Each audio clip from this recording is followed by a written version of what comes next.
Dunyoda shunday manzillar borki, ular nafaqat ma'lum xalq va davlat tarixida muhim o'rin tutadi, balki dunyo tarixiga mukammallik baxsh etadi. O'zbekistonning janubiy hududlaridan biri bo'lgan Qashqadaryo viloyati dunyo tarixining suronli, beshafqat, sharafli, dolg'ali, bezavol sahifalarning muayyan bir qismini o'zida mujassam etgan qadimiy va hamisha navqiron bir diyordir.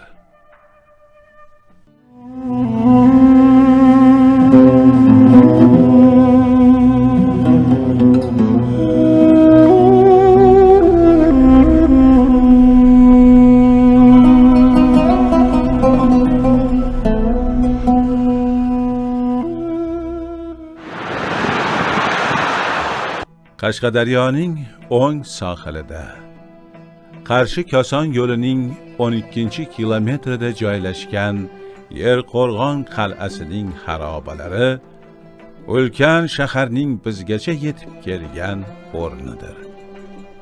Shahar taxminan miloddan avvalgi 8-7 asrlarda shu yerdan oqib o'tadigan Ro'daksoy arig'i atrofida joylashgan qishloq o'rnida shakllangan. Ma'lumki, bir qator janglardan so'ng Ahamoniylar O'rta Osiyo hududlarini o'z saltanati tarkibiga qo'shib olganlar. Qadimgi Sug'd haqida ma'lumot beruvchi dastlabki yozma manbalar Ahamoniylar saltanati poytaxtidagi saroy xarobalaridan topilgan. Sug'd haqidagi ma'lumotlar, shuningdek, qadimgi Zardushtiylarning muqaddas kitobi Avestoda ham keltirilgan. Uning diniy mifologik qismi Gava Sug'da, ya'ni Sug'd qishlog'i nomi bilan tilga olingan. Olimlar Gava Sug'da Yerqo'rg'on o'rnidagi qadimiy qishloq bo'lgan degan fikrni ilgari surmoqdalar. Qashqadaryo viloyatining turli hududlarda joylashgan tarixiy yodgorliklarda o'tkazilgan arxeologik tadqiqot ishlari bu yurt tarixining nihoyatda qadimiyligini ilmiy asosda isbotlamoqda. O'tkazilgan tadqiqotlar natijasida taxmin qilinishicha, eramizning 542-544 yillarda Eron shohlari va turk xoqonlari Yerqo'rg'onda joylashgan Naqshabni qamal qiladilar va uni ishg'ol qiladilar. Natijada aholi bu yerdan 5 kilometr narida joylashgan hozirgi Shullik tepaga ko'chib o'tadilar. Tez orada Shullik tepa tevaragidagi shahar qayta tiklanadi. Aynan o'rta asrlarda Nasaf mamlakatimiz va islom dinida chuqur iz qoldirgan. Islom tarixida Nasafga Madina nisbati berilgan shaharlardan biri bo'lgan. Bu shahar islom sivilizatsiyasi va ilm fani rivojiga ulkan hissa qo'shgani sabab unga Madina nisbati berilishi bejizga emas. Chunki Nasafdan va uning tevarak atrofidan Nasafiy taxallusida ijod qilgan 400 dan ortiq muhaddis yetishib chiqqan. Kitob tumanidagi Xo'ja Imkonagi ziyoratgohi, Shahrisabz tumanidagi Uzunqir va Poda yotoq tarixiy yodgorliklari, Chiroqchi tumanidagi Siypontosh yodgorligi, Yakkabog' tumanidagi Amir Temur g'ori manzilgohi, Qamashi tumanidagi Langar ota ziyoratgohi, Dehqonobod hududida joylashgan Xo'jaipok ziyoratgohi, G'uzor tumanidagi Mirjanda ota va Tohir va Zuhra tarixiy yodgorliklari bu yurt tarixining bezavol timsollaridir.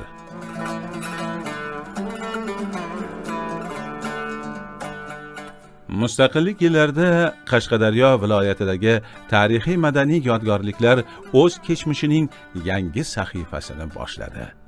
Zero tarixi ming yilliklarga tutashib ketgan bunday qadimiyat timsollari bo'lgan manzilgohlarni tadqiq etish va o'rganish xalq o'zligini anglashning oltin ostonasidir.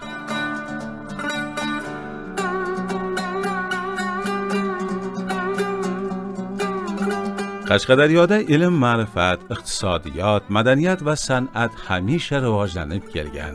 O'zbek she'riyatining ustunlaridan bo'lgan O'zbekiston qahramoni, O'zbekiston xalq shoiri Abdulla Oripov, O'zbekiston xalq shoirlari Normurod Nazrullayev, Jumaniyoz Jabborov, olimlar Begali Qosimov va Poyon Ravshanovlar Qashqadaryo zamini farzandlaridir. Bobolarim yurti, otam maskani, onamning muborak xoki barqaror. Bir farzand misoli qutlayman seni, ey otash zamindan yaralgan diyor. Tuqqan xonadonin har kim yod etgan, sen ham mening uchun shundoq ma'vosan. Tonib qayga bordim, bobomdan o'tgan, toleyimga bitgan Qashqadaryosan. El-yurt ardog'idagi san'atkorlar, O'zbekiston xalq artistlari Farog'at Rahmatova, Ikroma Boltayeva, Muhtarama Nosirova, Omon Beganjiyev, Husan Amirqulovlar Qashqadaryo farzandlaridir. O'zbekistonda xizmat ko'rsatgan artist Tojiddin Murodov, O'zbekiston xalq hofizlari Beknazar Do'stmurodov, O'lmas Saidjonov, O'ktam Ahmedov, O'zbekiston xalq artistlari Zamira Suyunova, Nasiba va Maryam Sattorovalarning betakror ijrosidan lazzatlanmagan san'at shinavandalari topilmasa kerak. O'zbekiston Respublikasi Prezidenti Shavkat Mirziyoyev o'z nutqlaridan birida inson qadri biz uchun qandaydir mavhum, balandparvoz tushuncha emas. Inson qadri deganda biz avvalo har bir fuqaroning tinch va xavfsiz hayot kechirishini, uning fundamental huquq va erkinliklarini ta'minlashni nazarda tutamiz degan edi. Mamlakatimiz o'z mustaqilligiga erishgan yillardan boshlab sud huquq sohasida insonlarning huquq va erkinliklarini himoya qilish bo'yicha keng miqyosda islohotlar olib borildi. Izchillik bilan amalga oshirilayotgan islohotlar qisqa davr ichida Qashqadaryo viloyatida yashayotgan minglab kishilarning qalbiga chiroq yoqdi. Vaqtida nohaq va asossiz ayblangan minglab odamlarning oqlangani, yana minglab mahkumlar jazodan muddatidan avval ozod etilgani adolatning bir ko'rinishidir. Voha iqlimi shunchalar o'ziga xoski, bu zaminda quyosh ham, oy ham, mulki borliq ham o'zgacha tus va tarovatda namoyon bo'ladi. Qashqadaryo qishining qahraton va izg'irinlarida intiqqan bahor nafasini tuyasiz. Bahorida otash saratonining iliq tarovati namoyon bo'ladi. Olovli yozida oltin kuzning sokinligi ko'nglingizga ko'chadi. Dilgir va go'zal kuzida esa oppoq qorlarga burkangan musaffo qishning sog'inchi aks sado beradi. Olamning biror bir joyda uchramaydigan qanchadan qancha dorivor giyohlar, o't-o'lanlar, ziravorlar Qashqadaryo tog'larining bitmas tuganmas boyligidir. Viloyatning betakror tabiati bois bu zaminning tog' va toshlarini, cho'l va sahrolarini, qir va adirlarini mangu vatan aylagan qanchadan qancha noyob hayvonot dunyosi hali to'la to'kis kashf etilmagan tilsimli bir olamdir. Hisor qo'riqxonasida joylashgan Amir Temur g'ori Markaziy Osiyodagi eng uzun g'orlardan biri hisoblanadi. U dengiz sathidan 2750 metr balandlikda joylashgan. Uzunligi g'arbdan sharqqa tomon 870 metr, kengligi 7-10, ba'zi joylarda 100 metrgacha yetadi. G'ordagi uzunligi 1,5-2 metr keladigan stalagmit va stalaktitlarni tomosha qilgan kishi bu yerdagi mo'jizalarga asir bo'ladi.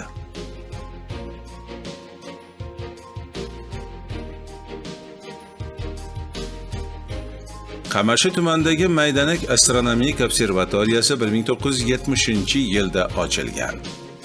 Observatoriya Mirzo Ulug'bek nomidagi astronomiya institutiga tegishli bo'lib, xorijiy olimlar bilan birgalikda ilmiy izlanishlar olib borishda hamkorlik qilmoqdalar. Observatoriya 2650 metr balandlikda Hisortog' tizmalari ustida joylashgan. Noyob geografik joylashuvi, ideal iqlim sharoiti va kuchli teleskop yulduzlarning va galaktikalarning harakatini kuzatish, samoviy jismlarni o'rganish hamda kvazar va o'ta yangi yulduzlarni kuzatish imkonini beradi. Shahrisabz tumanidagi Suvtishar sharsharasi Suvtishar soyining boshlanish qismida dengiz sathidan 2100 metr balandlikda joylashgan. Sharsharaning balandligi 84 metr. Katta qoya toshlar va archazorlar orasida joylashganligi uchun tabiat shaydolarini o'ziga maftun etadi. Sharshara Hisortog' tizmasining 4000 metr balandlikdagi osmon o'par qorli cho'qqilarda erigan suvlar hisobiga hosil bo'ladi.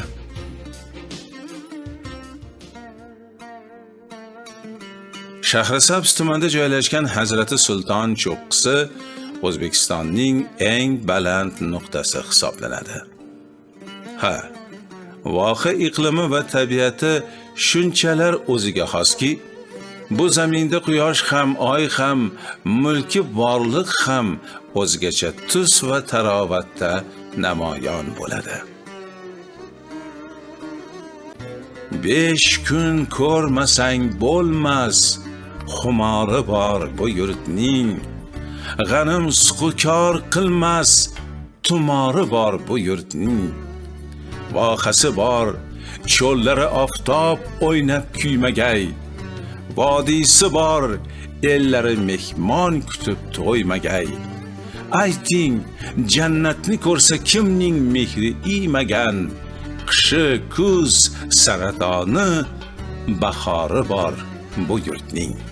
Tarix silsilasi davomida daf'atan ma'naviy qadriyatlar sifatida paydo bo'lgan mehnatga muhabbat va uni ardoqlash hamda ulug'lash g'oyasi bu zaminda yashagan insonlarni chinakam o'z kasbining ustasi va fidoyisi bo'lgan hunarmandlarga aylantirdi.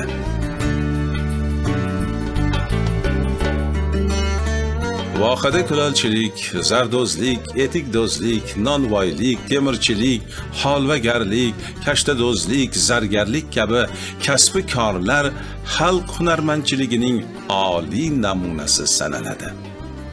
Bu kasb egalari o'zlarining oddiy mehnatlari bilan yaratgan mahsulotlarni oliy san'at darajasiga ko'targanlar. Shuning uchun ham Qashqadaryoda hunarmandchilik ustoz va shogirdlik maqomini yuksaklikka ko'targan mukammal kasblardan biridir.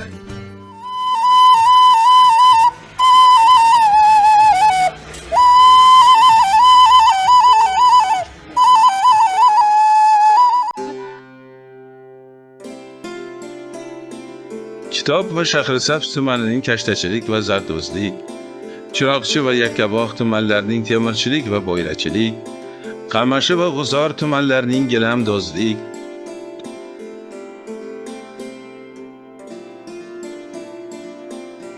Dehqonobod tumanining cholg'u ustachiligi, Qarshi, Koson, Muborak tumanlarining yog'och o'ymakorligi, Kasbi, Mirishkor va Nishon tumanlarining kulolchilik yo'nalishida erishgan yutuqlari mustaqillikning bu soha vakillariga bergan ulkan imkoniyatlarining sharofatidir.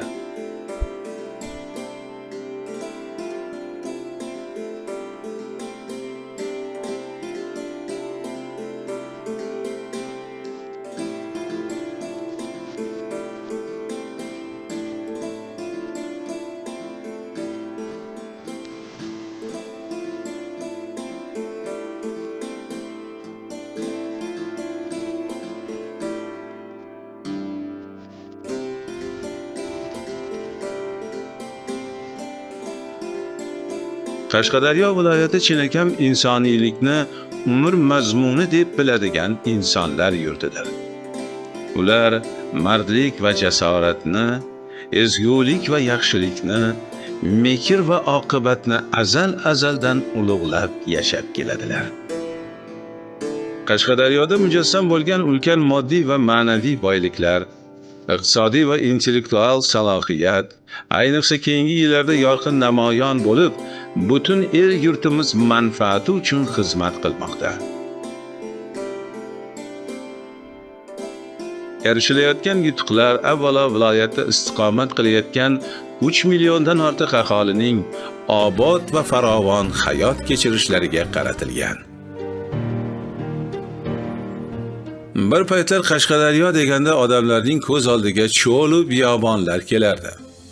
Bugun esa oroyish topgan keng ko'chalar bo'ylab kezar ekansiz, yaratuvchan, mehnatkash xalqning orzu intilishlariga monand amalga oshirilayotgan bunyodkorlik ishlariga guvoh bo'lasiz. Mustaqillik yillarida vohada misli ko'rilmagan ishlar amalga oshirildi. Asr mo'jizasi deb nom olgan Toshguzar Boysun Qumqo'rg'on temir yo'li bugungi kunda xalq xo'jaligiga xizmat qilmoqda. Voha dehqonlari qishloq xo'jaligi sohasida muayyan yutuqlarga erishmoqdalar. Joriy yilda ular mamlakatimiz xirmonlariga 1,67,000 tonna g'alla, 426,000 tonna paxta yetkazib berdilar.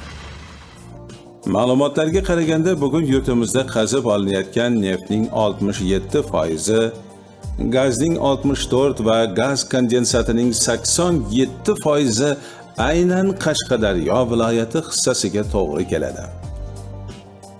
O'zbekiston JTL zavodining ishga tushirilishi bu voha ahli uchun juda katta imkoniyatlarni ochib berdi. Tashrif buyurgan har bir kishi cho'lda yulduzdek porlab turgan bu inshootni ko'rib lol qoladi.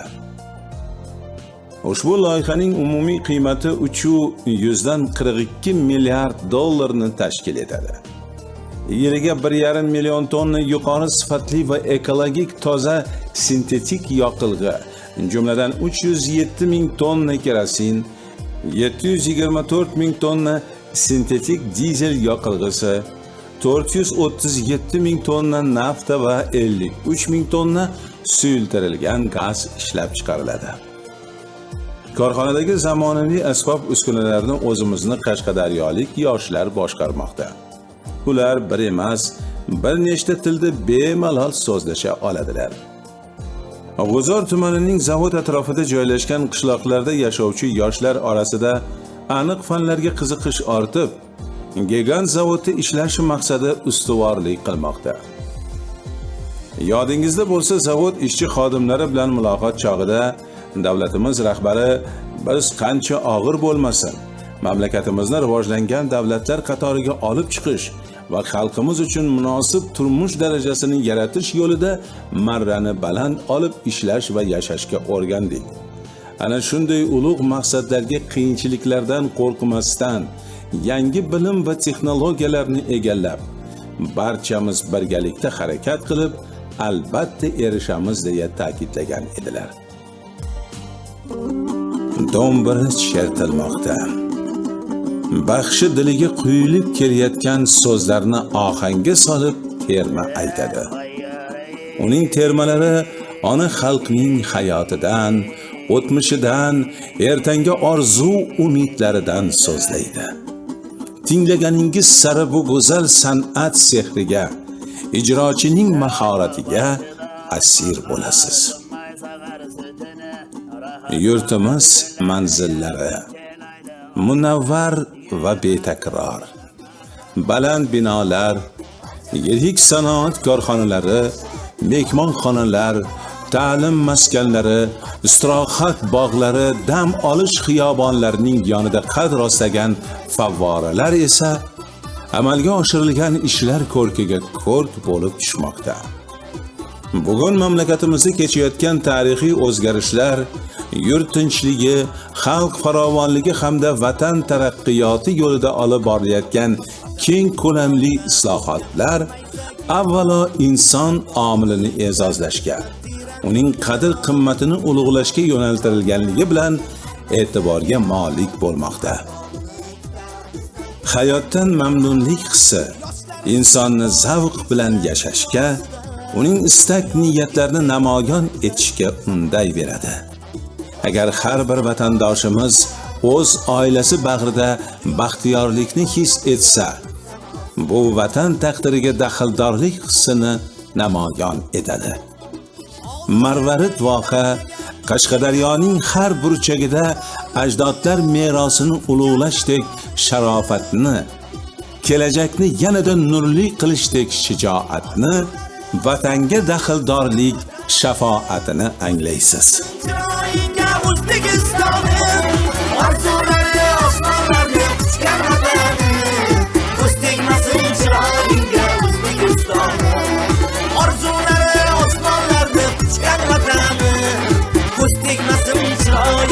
O'zbekiston mustaqillik